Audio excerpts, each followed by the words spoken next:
Welcome, everybody, to the 2 Meter Crew Anti-Net. My name is Nick, call sign KN6DAL.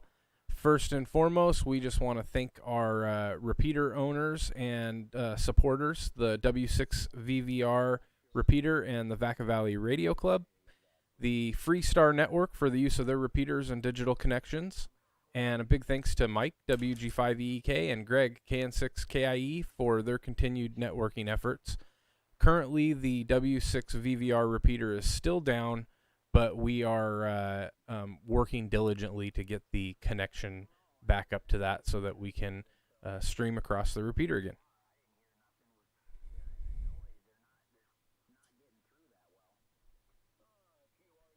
And before we get going, first we just want to take a moment and see if there's any priority traffic. We'll clear the frequency. Is there any priority traffic at this time?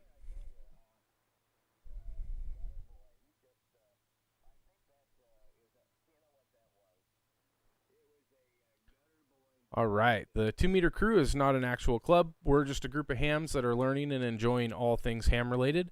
There's no dues or fees to be a 2 Meter Crew member. For more information, you can visit our Facebook at 2MC or log on to our website at www.2metercrew.net.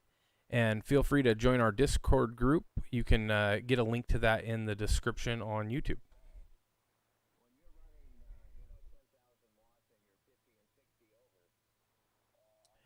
And this is an open group conversation. Anybody's welcome to join in, check in, say hi, give their piece. If you'd like to come in at any time and shout out, just feel free to come in with your call sign. The 2 Meter Crew meets every Wednesday night at 8 p.m. Pacific Standard Time and 3 a.m. UTC on the W6VVR repeater, which is currently down.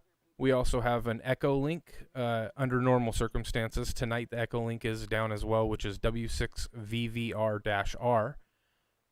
Currently, All-Star node 51094 is not functioning, but 512342 is active. DMR talk group 3174117, YSF reflector 50462, and Freestar All-Star links are 2195 and 53375.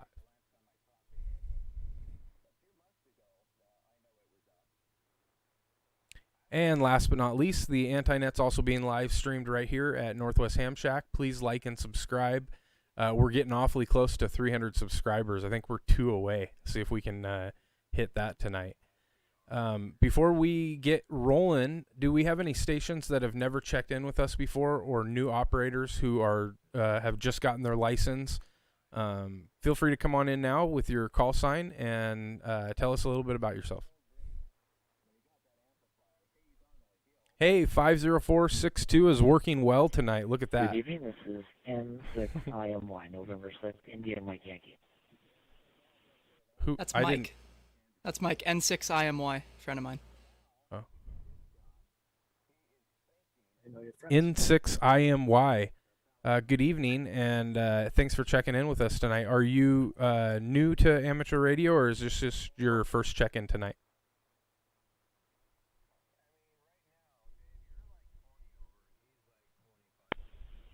This is my first check-in.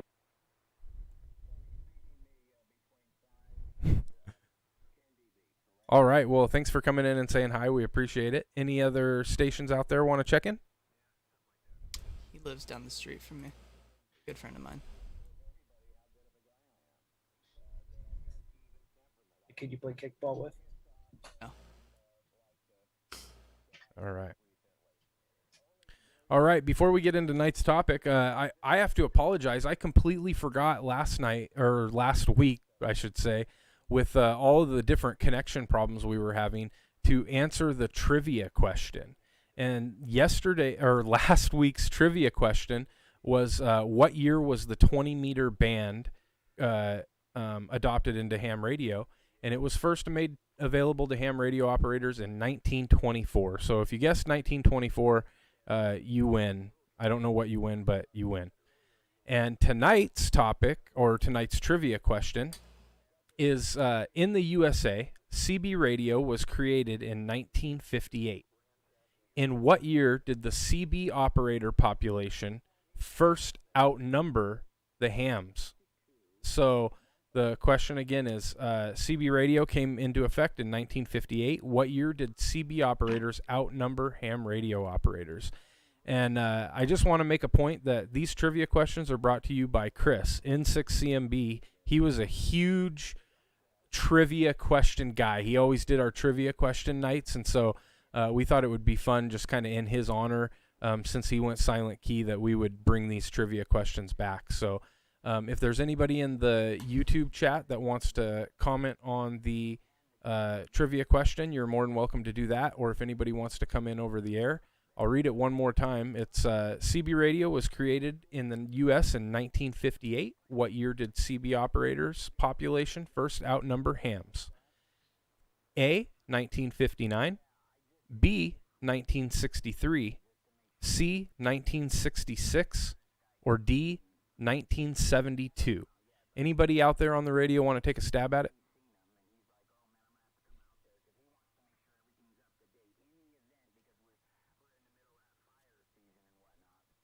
All right. How about Kellen?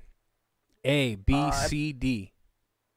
I believe it's 72. It seemed to have a large boom right around the 70s. It seemed to be the good solar cycle to catch some good DX around that time. So I'm going to go with 72. All right. So we got D. And then we got my friend Max in the chat, and his answer is C, 1966. What about you, Connor? What do you got? Yes. I'll say 66 as well. I don't know. Oh, all right, we got 2 for C. Any other comments? Go ahead and throw them in the chat or chime in throughout the Antinet, and we'll see who gets it right. And I'll let the non-repeaters drop for a second.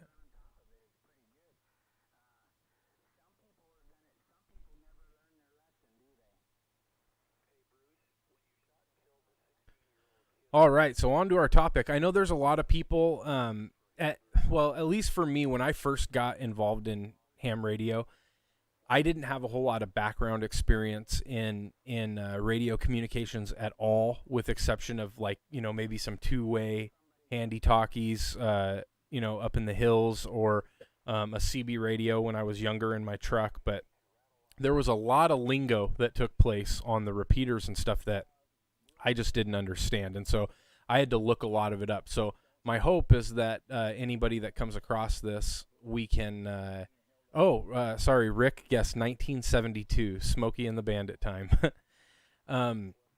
So my thought is that I could go over a couple of these things that people say on the repeaters and over the airways a little bit to kind of help people starting out better understand the lingo that's taking on. So some of these a lot of people are going to know, some may be new, some are used quite a bit, and then some aren't used very often at all. But first one here we have is testing. You hear a lot of people come on the radio and key up and say their call sign, KN6DAL testing. And what that means is that operator is announcing that he or she is testing something out. This doesn't necessarily mean that they're looking for someone to come back, and they're actually announcing that because they typically don't want to be interrupted while they're testing that. So the polite thing to do would be to leave the frequency clear for them to continue their test until they've completed it. Now, it wouldn't be appropriate to come on and start testing equipment in the middle of, say, a net or something. But if you're just testing something out, that's a good way to make sure that everybody knows what you're doing, and it doesn't necessarily require a response. You've heard a lot of people say standby. That just means wait for a minute. They're going to go do something or address something else and then come right back. You'll also hear a lot of people say monitoring. When there's a time when monitoring meant that operators is attempting to listen for rule violators and record their conversations. But today, that actually means that they're announcing that they're monitoring the frequency. So it basically just means that they're available for casual conversation, that they're listening for anybody that might want to chat.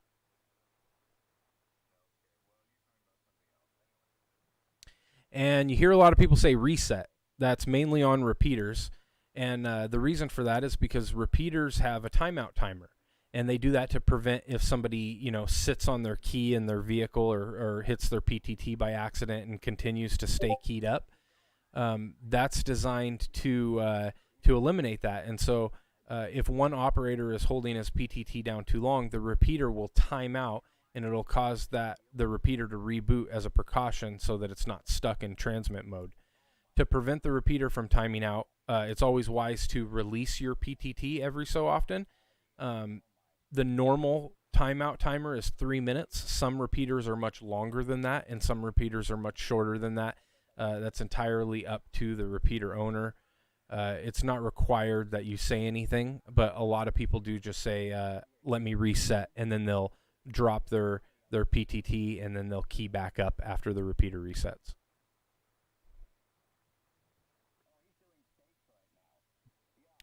And then there's break. Occasionally you'll hear the word break, and it's designed to be used for emergencies.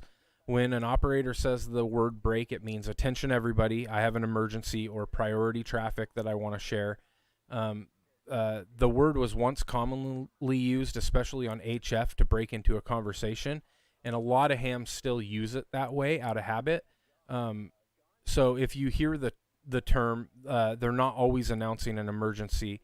So the best protocol would be try to adopt it the way that it's designed to be used, and that's to break for priority traffic that's important information to share, or if you have an emergency, to clear the frequency so that that people can hear what you need to say.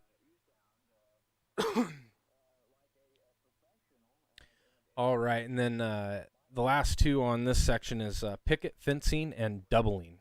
So picket fencing is when you're driving or walking or otherwise you're moving while you're talking on the radio, and your signal can get compromised by a number of things that are in your way in the form of terrain.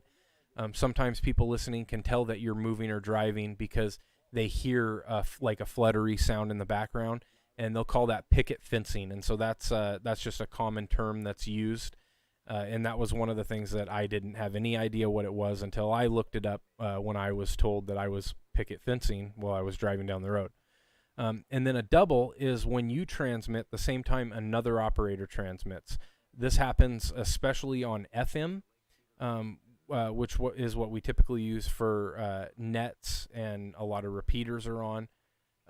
You'll hear two people transfer at the same time. If both signals are relatively close in power, they will it'll just be completely inaudible, and then sometimes a more powerful station will win over a less powerful station, but it's not designed to be a competition. Usually what you would do is if you catch yourself accidentally doubling, just give the other person the ability to talk, and then move forward. And I lied, there's one more here. Full quieting. So when you ask for a signal report, oftentimes people who are just trying to learn how to use the radio and get into different repeater systems, or people that are testing new equipment, things like that, they'll ask for a signal report. If you're listening on a repeater, most of the time people will say you're full quieting. If your signal is really strong and there's no noticeable background noise and your clarity is there, that just means that your signal's really good. And that's just another way of giving a signal report. A couple other things that are used pretty commonly is logging. People will say that they're logging contacts. That's just a way of creating a record. I think most people know that. Another thing that I didn't know what it was right from the beginning was QSL cards, and what those are just written acknowledgments. When you make a contact, you can send somebody almost like a postcard where they can and they can send you one back, and you can kind of swap information. And that was kind of the way of acknowledging a contact for a really long time before we had all of this electronic equipment to log things for us.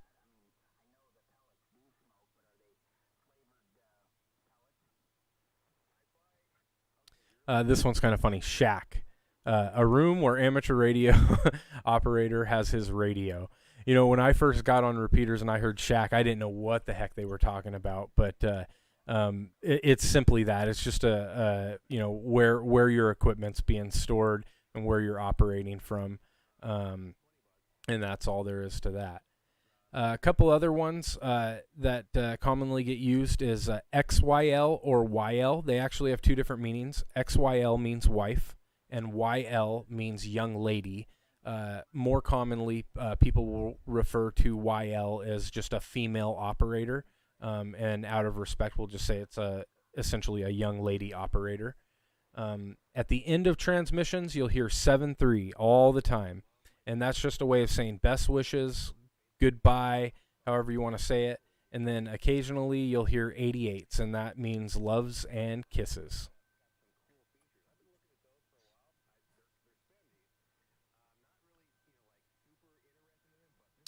And then the last portion of this, I was just going to go over QR codes a little bit, or Q codes. So a lot of times you'll hear people say things in a Q code, and the reason for this was it stemmed from CW or Morse code when things needed to be shortened as much as possible. So you see that used quite a bit still, but they have made their way into repeater systems, and people use them as just common lingo. Some of these aren't as popular, and I hardly ever hear them, and some of them are used all the time. QRA means, and they can be used in the form of a question or a statement. So like QRA as a question would be, what is the name of your station, or what's your name? And then as the form of a statement, it would be my name is. That would most often be used on CW because in voice modes, you can just say your name. QRB stands for how far approximately are you from my station, or the distance between our stations is however long it is. QRG is what is my exact frequency. QRK is what is the intelligibility of my signal, or the intelligibility of your signal is on a scale of 1 to 5. QRL either means are you busy or I'm busy. QRM is oftentimes used to describe noise, meaning are you hearing noise on my signal, or I'm hearing noise. I hear a lot of QRM from your station is how that would be used. I'm going to let this drop. Drop it like it's hot. And then QRN, the first one was QRM. Now we're on to QR November. Are you bothered by the noise of natural origin, or I'm experiencing natural noise? So the difference between M and N would be man-made versus natural. QRO is should I increase power? QRP, should I decrease power? Or decreasing, I'm going to decrease power, or a lot of times QRP is used just to announce that you're operating at typically 10 watts or less. QRQ is shall I send faster? QRS is shall I send more slowly? You're only going to see those typically in CW mode. QRT is oftentimes used just to say I'm going QRT, or I'm ending my conversation and closing transmission. QRV means are you ready, or I'm ready, and I actually never heard that before until I saw a post the other day where someone said I will be QRV at whatever hour when they were going to transmit from a soda activation. QRX is when you call me again, or I'll be back, say at a certain time or a different frequency. QRZ or QRZ is actually who is calling me, or you're being called on a frequency. However, QRZ is more commonly described today as a website, which is QRZ.com, and it's a way for everybody to look up information about each other and maybe get in contact with someone that you made contact over the radio with. QSA is what's the strength of my signal. QSB is my signal strength fading or varying. QSK is can you hear me? If so, can I interrupt you? Or I hear you, or speak up. QSL is can you receive, or a confirmed receive, which is commonly used. And QSO is can I communicate? A lot of times that's used in place of CQ. This is KN60AL. A lot of times if you're working a pile up, you'll just say QSO or something to that effect. But yeah, so there you have it. Those are some of the different Q codes that are used. and hopefully that helps somebody who gets on a repeater and says they don't know what they're talking about, and now you know. And then the last thing I just wanted to share, I'm going to share my screen on this. I came across this when I was a new operator, and I thought it was really, really interesting. And let me see if I can get it to share here real quick.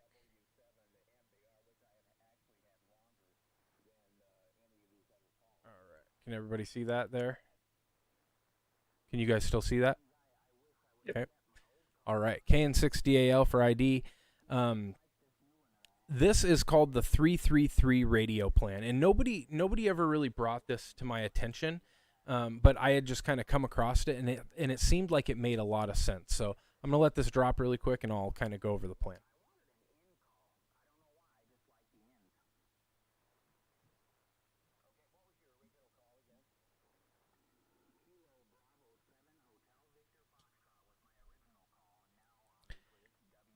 And I shared that link in YouTube in case anybody wanted an attachment to what we're going through. But the 333 radio plan is basically a survivalist communicator plan. The plan is when, where, and how to make radio contacts with each other for a stuff hits the fan situation. And the whole idea behind this is instead of keeping your radio on all the time and being in a situation where you are going to deplete battery resources when they're already limited, if you can abide by the rules of 3 and you have a game plan with the people that it's important that you stay in contact with, you can use this to keep those communication lines alive and preserve much needed battery life. So here's how the 333 plan works. You turn on your radio every 3 hours for 3 minutes on channel 3. And this isn't just dedicated to ham radio operators because with survivalists, they oftentimes use different frequencies to operate. So when it's every 3 hours, the plan is at the top of the hour, each 3 hours at noon, 3, 6, and 9, midnight, 3 a.m., 6 a.m., and 9 a.m. for at least 3 minutes. So at the top of every third hour, you turn your radio on. Even if you don't need to make a call yourself, you can always turn on your radio and just listen for calls to see if anybody is out there. If you have sufficient battery power, or if you're not connected, you haven't connected with anyone for a while, you could listen for a little bit longer if you needed to. But you never know when somebody might be trying to reach you or they may need help. So if you need to check in, make a short transmission at this time, and just let people know that you're checking in as far as safety or whatever organized communication you're doing. You want to make sure that your time is accurate, so that way you're getting on at the correct time. If you doubt that the timing of, like, say, your watch or your phone is accurate, then you might want to consider listening for a little bit longer to make sure you don't miss that 3-minute window. The where is channel 3, and by channel 3 they're referring to CB radio 3, FRS channel 3, MERS channel 3. CB, FRS, and MERS are the most common types of radios that survivalists and preppers use. If your organized group has a different designated frequency, you can make that your frequency that you communicate on. A lot of ham radio operators might choose 146.520 as their designated channel 3. So basically, the benefits of this are it's easy for everyone to remember. It conserves precious battery life. It gets everybody on the air at the same time. It sets a schedule of 8 times a day that people can communicate with each other. It avoids impractical hourly schedules that can be a burden in real-life scenarios, and it enables the use of short transmissions to optimize for optimum success and security.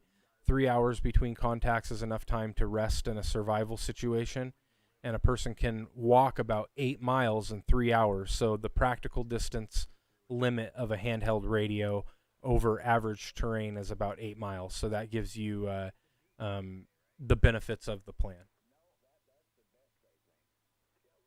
And then a little bit further down in the in this website, there's actually a couple cutouts that you can cut. I've actually cut a few of these out and laminated them and just thrown them like in my glove box, and I have a couple in my go bags. That way, I can reference these frequencies, because a lot of the radios that I use don't aren't channelized for these specific places, but they're possibly capable of transmitting on them. So if you don't know these frequencies by heart, you can print out this list and maybe laminate it and keep it for yourself. That way you know what frequencies you need, or if you want to just monitor them to make sure that you have that plan ready to go. And we've got a finger up for Kellen. Take it away. Hey, so I see on the bottom of the chart you got a 155 frequency. Do we know if that applies for all counties and areas, because that's in the business frequencies? Is that any kind of interference area? Okay, sorry. I'm going to ask you to repeat your question because I only heard half of it. The 155 frequencies on the bottom three on that chart, it shows 155, 156, and a 156. Those are typically a commercial banded frequency. Do we know if those are appropriate to give out as far as good across the board, or if they're only for wherever this person that designed this page to say that those are good frequencies?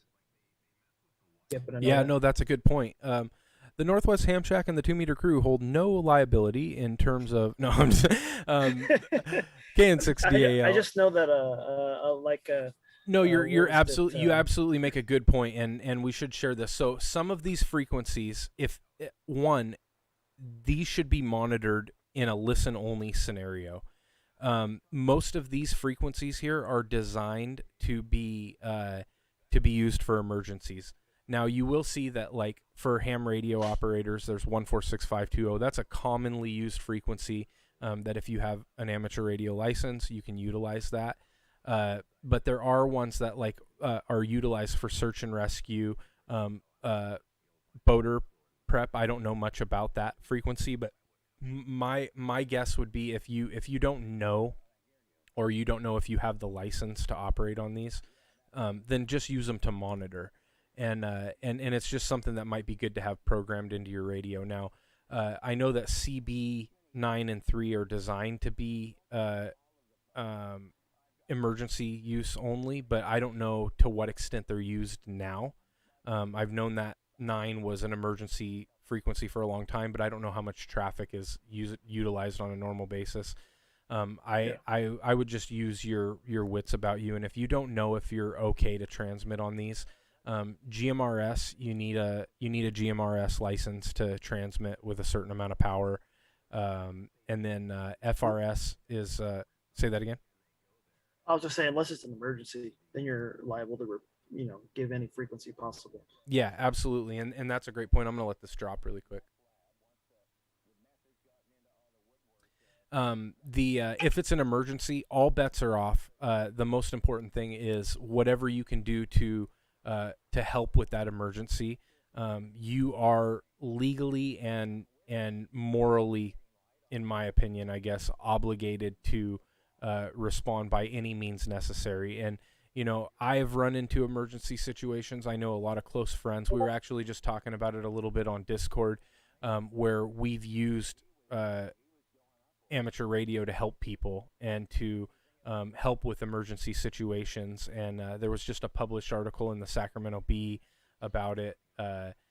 So if you need to save somebody or to help somebody, by all means, regardless of your license status or anything like that, use whatever means necessary you can to protect life. And other than that, just use them for the right reasons. But just thought this was a good thing to share, and maybe something that would be useful within your network of people if you communicate with people about different survival techniques.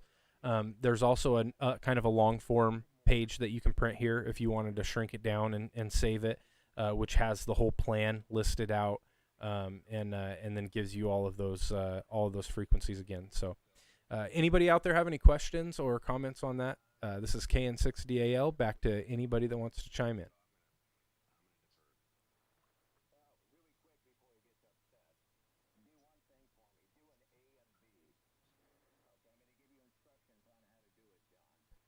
I gave it the long pause. Take it away, Kellen. Back to your chart, it showed a marine VHF frequencies on the bottom too. So just kind of going back to the 156 frequencies there. It says boat safety calling.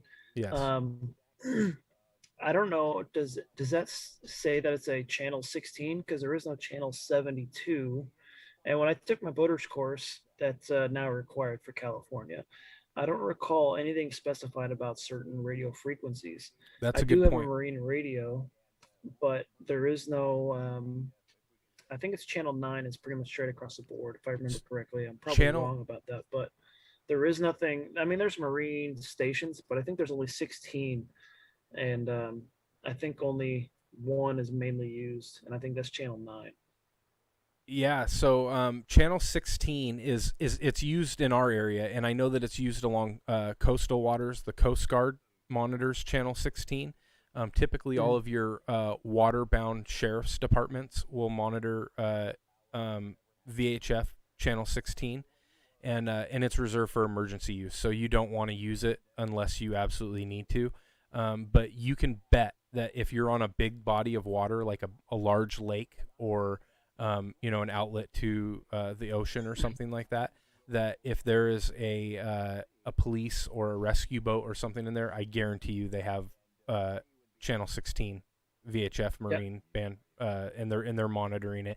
And honestly, that's probably your fastest response time is going to be just getting on that frequency, because if you called 911 on that, they're going to dispatch that same boat to you. So right. I've listened to it on even smaller bodies of water, like lakes that are patrolled in my area, and there's always traffic on it.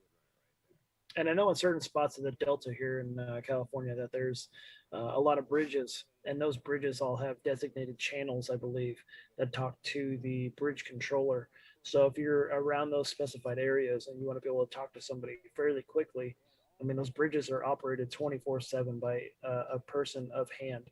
So those are a quick reference. If you're in the general vicinity and you happen to know of those frequencies, you're actually able to catch those people fairly quickly. Yeah, absolutely. So good point. I'm glad you brought that up about some of those. They're not to get on and just talk. Most of them are to monitor, to have them saved in your radios. That way you need them. If you need them, you have access to them.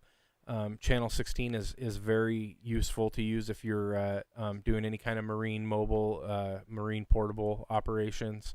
And then some of these I haven't monitored, and then some of them I have. So your results may vary. I'd love to hear maybe in the comments for people that have operated or monitor any of these. I know some prep groups have nets on some of these frequencies, kind of meeting up and just discussing different things. So pretty interesting. I just came across it. I don't know how many people have adopted it, but it seems like a pretty useful plan in terms of just saving battery resources, having everybody convening at one time to get information across, and it just seemed like it made sense and it was useful. So with that, I'll see if there's anybody else out there that wants to jump in and say hi, and then we will answer the trivia question.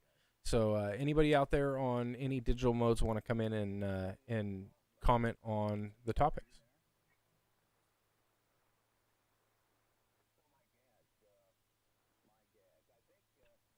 This is WA6NDR.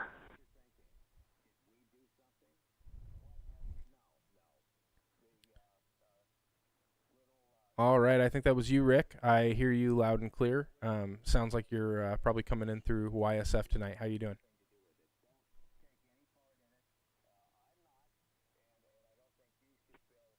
Hey, I have some more ham lingo things to share, and 3 of them, in fact.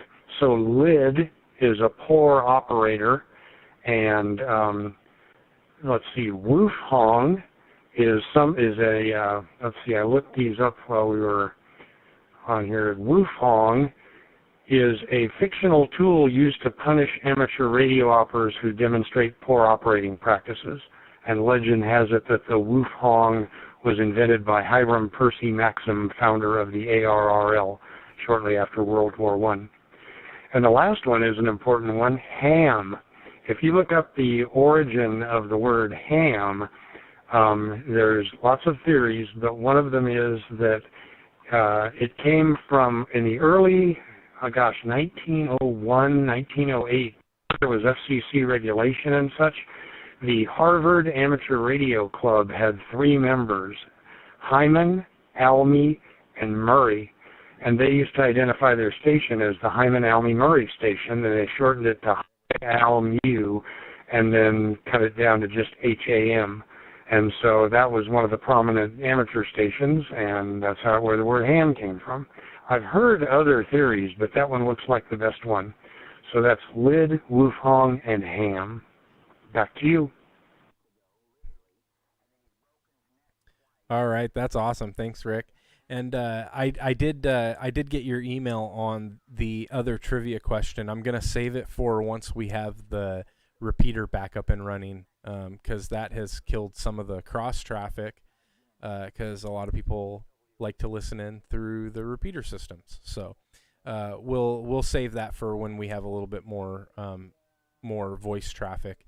And yeah, let's see if there's anybody else out there. Anybody else want to come in and say hi, just check in, or have any comments on the topics?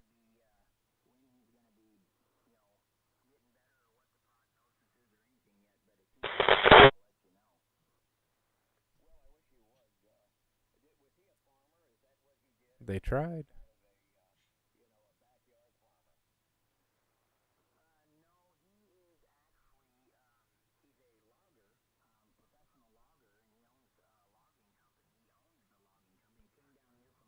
All right, nothing heard. We'll give one last stab at our trivia question before we answer it. In the USA, CB radio was created in 1958. In what year did the CB operator population first outnumber the hams there? A, 1959, B, 1963, C, 1966, or D, 1972? Anyone want to take one last stab at it before we answer the question? Come on in now.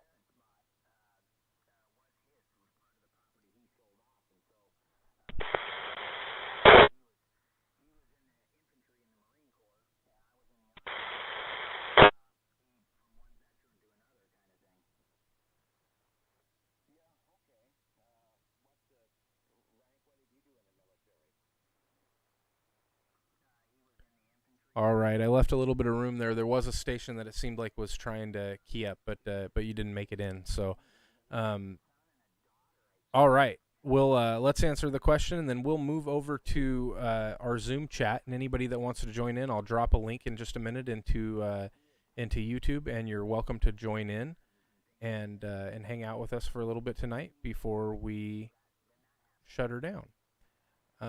So. In the U.S., CB radio was created in 1958. In what year did the CB operator population first outnumber hams? The choices were A, 1959, B, 1963, C, 1966, and D, 1972. The correct answer is B, 1963 is when CB operators outnumbered ham radio operators in the U.S. So the more you know, the more you know. And with that, we'll take one last break and see if there's anybody else out there that wants to jump in and say hi before we shut her down.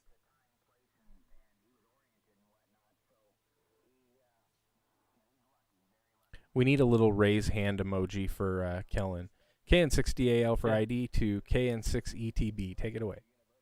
I'm sure I could actually, hit the Zoom chat raise hand icon, but it's just not as good for the YouTubers to see that, hey, I got a question. But no, I was wondering, do you happen to have the numbers to say how many ham radio operators there were for that amount of time? I mean, if there's only like, 750,000 now, what was it back in the mid 60s, early 60s? I mean, was it only, like 250,000? Then it wouldn't be very, obscure to say that there was, you know, that many CB operators actually operating more than ham radio at the time.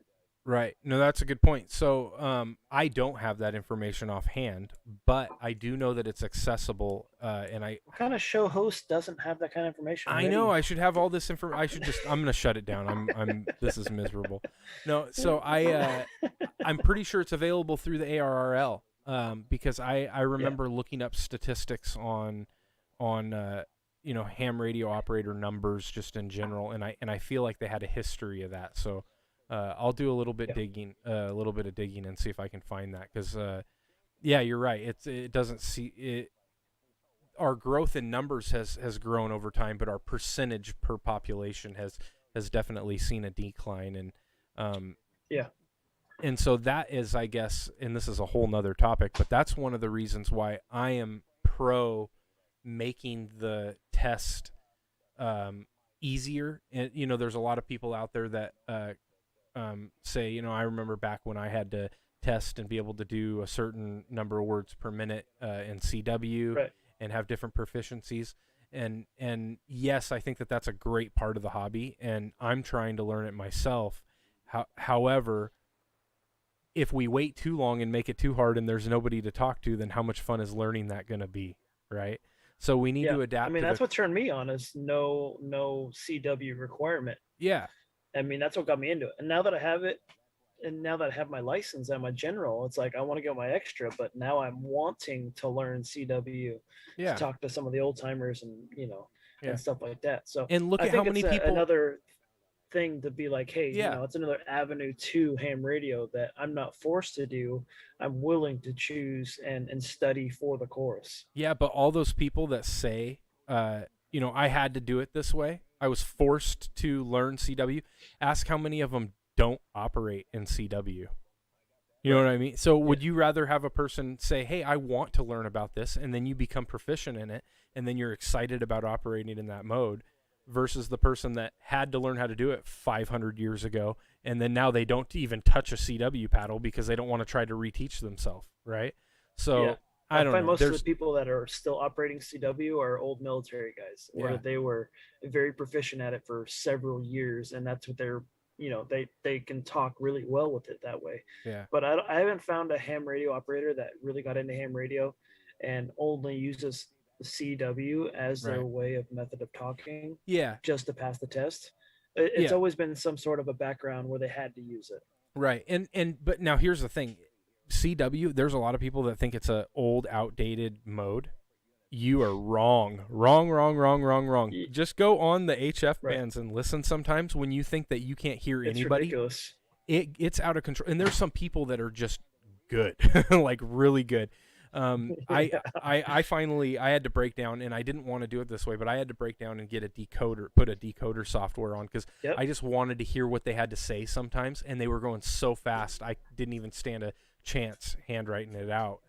My decoder still says like T's and E's half the time because it can't decode fast enough. Yeah. It's so it's impressive to see somebody with that skill set that has put that energy into it. So I'm gonna let this drop real quick.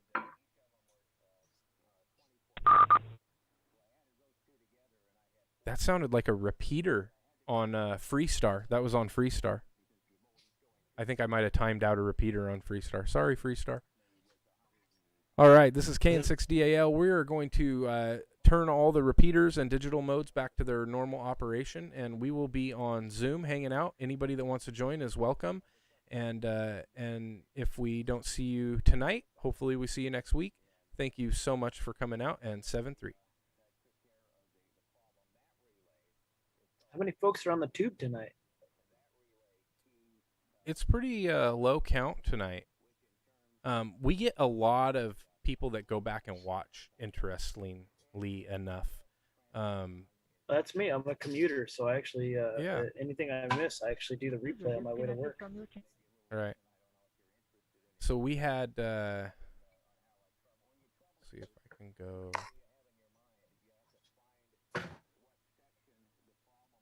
So I mean, we usually get somewhere between like 100 and 150 views or something through the course of the week. But I mean, timing. Who knows what's easiest for everybody? And I know the later we get, the harder it's going to be for the people that come in through like. There's a lot of like Florida stations and eastern sides of the states on the other side of the Mississippi. It's probably a little more challenging for them as we got later. But I'll tell you, it's so much easier for me to get out and get everything set up in time, and have it not, get in the way of leaving work and stuff like that. So it makes it easier for me for sure. Yeah. But what's going on, Rick? How Yeah, you I doing? can definitely tell you. Hi, all. Yeah, smaller turnout tonight, but I still enjoyed it. I had not heard of the 333 plan. So I'm in Aries, and we have all our local stuff, but that is a good thing to know about for national, anywhere, any service. That's kind of a good thing it's easy to keep in mind too. Well, so think about it, and I keep going back to this battery life thing, right? So think about operating with an HT and going out on an all-day adventure. When you come back, you have to charge your battery. And I mean, if you're talking on it a lot, you're going to have to charge your battery. And then on some radios, like Baofeng's are really good with battery life, you might get 2 days out of it, right? Well, what if you're in a situation where you can't charge your radio for a week? How are Yep. you going to monitor traffic, make sure that you're in a position where you can communicate somebody if you really truly need to, and maintain an acceptable amount? I mean, a week. You need this radio to last you a week. Sometimes I can kill a battery on a FT70 in a half a day. And so, that's just something to consider. For me, that's the big win. In our Aries group, it is, recharging batteries is usually out of the question. And when we go on deployment and practice sessions and stuff, keeping extra alkaline batteries and having an alkaline, pack for your HT, or another popular thing is just a portable 12-volt battery, maybe about this big or something, with Anderson connectors on it, or something that you can then adapt to various rigs. Yeah. Or as a last thing, this is a good one too. I've got a very general purpose. I got it on Amazon recently, actually, but car cigarette lighter. So if you've got your car, which is often the case, it's a car cigarette lighter to 3 different voltages and 7 different connectors. Right. And I got it on Amazon for about $15, I think. But so that's it. Is you do want alternate power, not recharging your batteries. Yeah, no, that's a great point. I typically have a spare or extra battery for every radio that I take with me. I oftentimes don't even dip into it, but it's just better to have it than to not have it, and at the same time, I've also been kind of teaching myself to limit the amount of weight that I carry. So you really start balancing, how much am I going to take with me versus having the extras that you don't necessarily use. So what I've found is that I can usually get through a decent like Soda Summit contact, and operate the Summit, get back down, get to my vehicle during the course of a day without needing to take an extra battery. But I'll always make sure it's fully charged before I go. And I'll always keep an extra battery in the truck. That way I can kick myself if it doesn't work when I'm on the top. And Kellen, he's got enough batteries to save the entire universe. So That's right. It's interesting. I've never heard of the 333 rule either. As far as I've heard, as far as emergency communications, it's always been at the top of the hour for the first 5 minutes, you do a call out. And then, after that 5 minutes, then you turn your radio off. I haven't heard of the every 3 hours occasion. It's only been every hour at the top of the hour. yeah. Well, I think part of it was derived, the 333 rule. So there's a survival rule of 3, right? The survival rule of 3 is you can survive 3 minutes without breathable air. You're often going to become unconscious, but if you don't have air within 3 minutes, you're most likely going to die. Generally, you can survive 3 hours in harsh environments, like extreme heat or cold, without certain protections, and you can survive for 3 days without drinkable water, and you can survive for up to 3 weeks without food, right?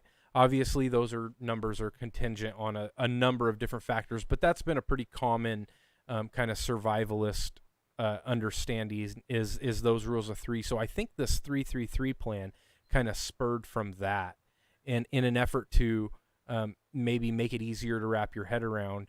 And one of the things that their takeaway was is that top of the hour, every single hour, that can be challenging to do when you're trying to rest, when you're trying to make ground, when you're trying to get somewhere. Depending on the situation, it might not be feasible. So I don't know. It's definitely not going to work for everybody. Different groups of people, every family might have a different plan, but for people that have no plan, maybe it's something better than not having a plan at all. Where's Connor? Where's Mr. Eagle Scout? What's he say about his radio badge? He's been on Be Right Back for quite some time. It's a long poop. We're calling you out, Connor. Where you at?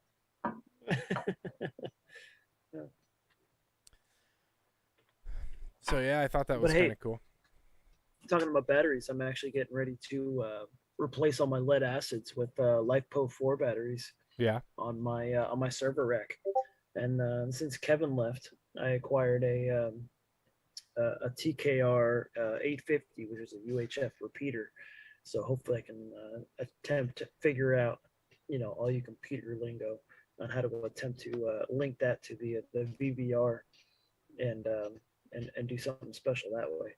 But as far as emergency communications, it's like pretty soon I'll be able to have a repeater established at my home, and as soon as I figure out this GMRS nonsense, I might have a secondary option. I've also got the 1 1/4 meter radio at the house now that pretty much nobody really uses too much. And I just went on Repeater Book and started looking up. I didn't realize how many 220 repeaters were actually in the area. There was probably 10 to 12 between Diablo, Sacramento, and Berkeley. I think it has actually 2 of them. So, I mean, that was pretty surprising to actually look that up, because I never looked at the actual repeater book to see what's in on the book to see what's around. Yeah, just what's in the area. I know there's a couple of active 1.25 repeaters in our area. I have a radio that can monitor it, but it's not really designed to transmit on it, and it will, but very low power. And I just don't want to damage the radio, so I'm not going to do it. Yeah. Yeah, I wanted to share 2 things I got in the last year. I may have even shown these in this group before, but this Jackery, yep. This is a 160, which is 160 watt hours. So it has either 5-volt USB outputs for charging phones and things, 12 volts DC out, which is a direct connect to the battery, or a 110 volt inverter right here. So now, does that have solar inputs as well? What's that? Don't those have solar inputs as well? This does not have a solar panel on it. It's meant to go with a Jackery solar panel, so you can charge it. Okay. Yeah, you it has input. Charge it from an AC adapter from your 12-volt car battery. It'll charge from that. Yeah. Take it from your car, or a solar panel. So anyway, but that's and it. if I remember correctly, Harbor Freight just picked up that brand, so you can actually pick those up from Harbor Freight now. Oh, wow. Well, they've got all sorts of sizes, and I like this one because it is the smallest. I can put it in my Radio Go kit. I wouldn't want a backpack with it, but it's easy to just pick up in the box and take out to the car when I'm going somewhere. And then I've shown this here, but this is an AM/FM weather radio that has a built-in solar panel and hand crank. So that's also a good one to have in an emergency, because you figure, okay, if the AM or FM stations are up, you're going to get some good information there. Yeah, I've thought about the same thing. Just with those the sideband ones, that where people use them define noise in their homes. But when people trying to negotiate spending $200 on a little handheld radio, I find that kind of hard to do. But if those things had hand cranks on them, I think they would definitely sell more of them. Yeah. I've seen some that have hand cranks and that also do shortwave.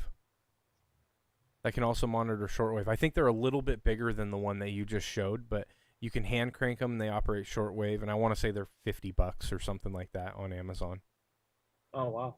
Yeah. Yeah, normally the ones I see are like $200 or something. Yeah. It just depends. I'm sure it's a little junky, but hey, in a pinch, you got something. I gotta find a good This one, I Chinaman think special. some people were saying you've got to crank it straight for 4 hours to charge to totally recharge the battery in the radio. Takes 4 hours of cranking, so it's not real effective. But can you show us proof of concept on that, please? I'll keep the stream going just for that. Oh, what a jerk! just conk out, waiting for his battery to crank charge. Now, how cool would it be to design a more effective crank charger? It can't be that hard, right? I have a 1940s Army hand crank generator. It's got a stand and it's one revolution a second, 1001, 1002, two handles that just stick into it. And I've driven a 12-volt HT off it on field day. We actually got the bonus multiplier for human-powered communication by using this generator and an HT.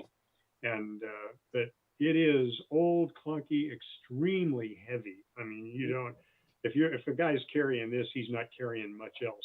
But yeah, Nick, I think that's how you run it next year. More efficient, good. I'm running the K. Yeah. Both arms like this. You're running my station next year. Yeah. Hey, Nick. I might need to borrow that from you for next year's field day.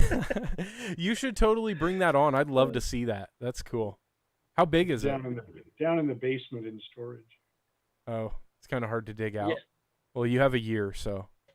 I'll say it couldn't be an induction style. It'd have to be a brush style to get that much of efficiency out of it, and a big gearbox, a planetary gear on the inside of it. Well, also just because now it's close to, am I doing this? Yeah, 80 years old. I probably 15 years ago was the last time I used it. And even then, the lubrication, you open it up and it smells like something cancerous, like transformer oil is in there. Smells like quality. Yeah. This is 1940s technology. Yeah, it worked maybe 20 years ago, let's say that. That's funny. Yeah, I want to see that sometime. Do you know the model of it by chance? Well, wait, I can actually share a picture. Let me look this up. Let's see if we can see a picture of that. Some pictures. Talk about something else. It's going to take me a while. I don't have a whole lot of long-term power capability. I do have a small kind of backpacking solar panel that I can connect with a charge controller to charge different devices and stuff. And a couple of portable batteries, but What you need is my travel trailer. I know, yeah. I'm surprised your my truck toy hauler would solve you. I'm surprised your truck can even pull it. It's got so many dang batteries in it. Yeah, all 5 of them. I don't even rely on the batteries. The batteries is just there for the overnight. The panels themselves are there for majority of the time. Yeah. 2400 watts is pretty sweet. But they're not optimally aligned with the sun, so they're just flat to whatever angle level is. It's great until you hit a massive hailstorm. Yeah, I haven't hit that yet. In California, we don't have those yet. So there was actually a warning that came across for the foothills of Western Washington with what did they say? They said it was like $50 size hail was coming down in the foot. That's pretty big.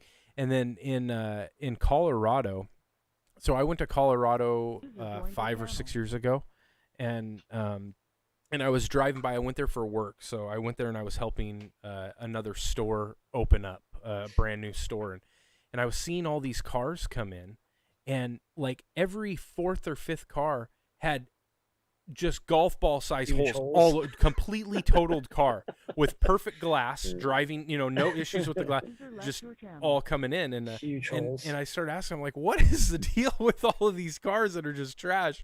He goes, it's hailstorms. They'll get freak hailstorms and it'll just total a car out. And so what are you going to do? I mean, the car runs perfectly fine. It's just the whole body was just destroyed. All the glass got broken out. They replaced all the glass and just keep driving the car. You just call a Dent Pro guy. Yeah. That would suck. I'm not So I finding live my picture.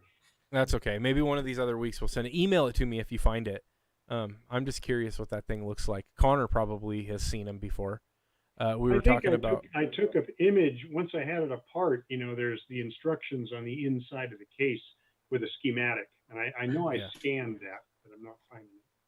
I thought about making something similar with doing a exercise bike and then taking the wheel off and putting a one wire alternator in place, and it'd be a 120 amp alternator. But I mean, I don't need a secondary emergency power source. I mean, if I want to, I just wire my trailer into my house and be done with it. And that's, quick and plug and play as it is. I don't need a bicycle means. But if for whatever reason I had to run to Nevada, it'd come into play. But that would be pretty easy to just scrimmage through like an AutoZone and get a one wire alternator and put a belt on it. It wouldn't need to be anything super crazy. Right. We were talking about hand crank military generators, Connor. About like Rick said he owns one, and it's like a dual hand crank like that. Yeah, from World War II. Yeah. They would be hooked up to the switchboards and stuff like that. Yeah, for the whole phone set and everything like that. Because they didn't want to run their generators with fuel because those are really loud, give away their position. So I have the phones and the switchboard. That's the only part that I don't have of one of those kits.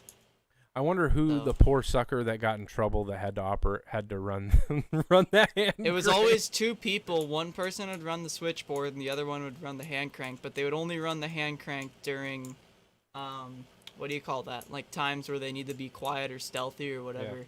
Yeah. Other times they'd run, I believe it was a 7 or a 3 volt generator. I can't remember the exact voltage of it. Which is fuel powered, but when you need it to be silent, you got to do the hand crank, and they would switch off. I believe it was every 20 or 30 minutes or something like that. But still, even 20 minutes of that thing.